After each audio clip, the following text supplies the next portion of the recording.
Kumar DM சேனலுக்கு வருகை வந்திருக்கும் அனைவருக்கும் அன்பான வணக்கம். இன்றைக்கி பார்த்தீங்கன்னா மீன் மார்க்கெட்டுக்கு போயிருக்கேன். இங்கே பார்த்தீங்கன்னா 2 கிலோ பாறை மீன் வாங்கி கொடுத்துருக்கேன். அதெல்லாம் சுத்தம் பண்ணிட்டு இருக்காங்க. கரை சுத்தம் பண்ணுறதுக்குலாம் சுத்தம் பண்ணிட்டு இருக்காங்க.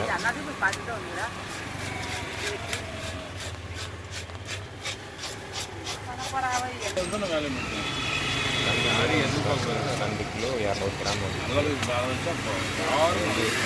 கிராம்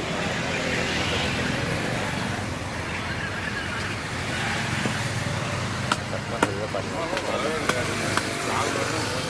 அதாவது முள்ளு சிதறாமல் கட் பண்ணியிருக்காங்க. பார்த்தீங்களா, அதுதான் கரெக்டான ஒரு கட்டிங். மீன் கட் பண்ணுறதும் வந்து ஒரு கலை வேணுங்க.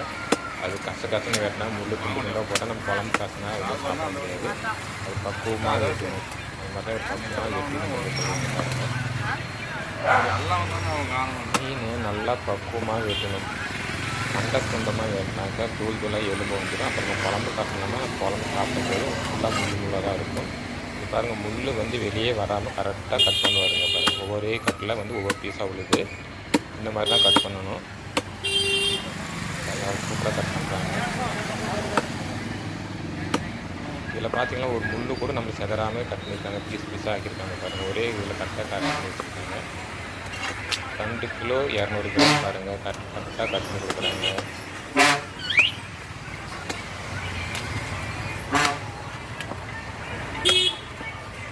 இந்த இதை எடுத்துகிட்டு பார்த்தீங்கன்னா மீன் குழம்பு காசுறதுக்கான சைஸ் தான் கட் பண்ணியிருக்காங்க.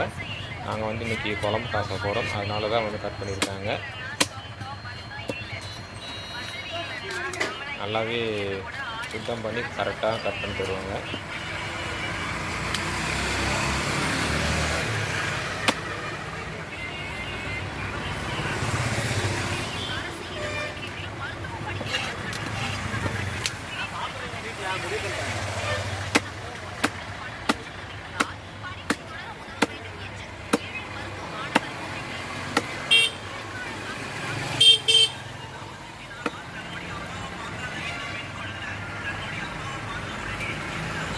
தலைக்காய் வச்சு வைப்பாங்க.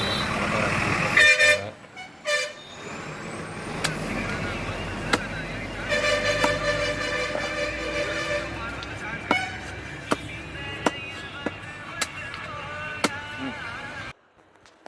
அதை பாருங்கள், கொண்டா வந்து நம்ம கரெக்டான மசாலா சரியான அளவு போட்டு குழம்பு காய்ச்சியாச்சு. குழம்பு காய்ச்சிட்டு பார்த்தீங்கன்னா பாதி சாப்பிட்டாச்சு, பாதி குழம்பு இருக்குது. அதுதான் இந்த வீடியோவில் நீங்கள் பார்த்துட்ருக்கீங்க. நல்லா டேஸ்ட்டாக வந்து செஞ்சுருக்காங்க. சாப்பிட நல்லா டேஸ்ட்டாக இருக்குது. பாருங்கள், 2 கிலோ மீனில் பார்த்தீங்கன்னா இப்போ வந்து 2-3 பீஸ் தான் வச்சுருக்கேன். இது எல்லாமே நாங்கள் சாப்பிட்டோம். அவ்வளோ டேஸ்டியாக இருந்துச்சு. தேங்க்யூ.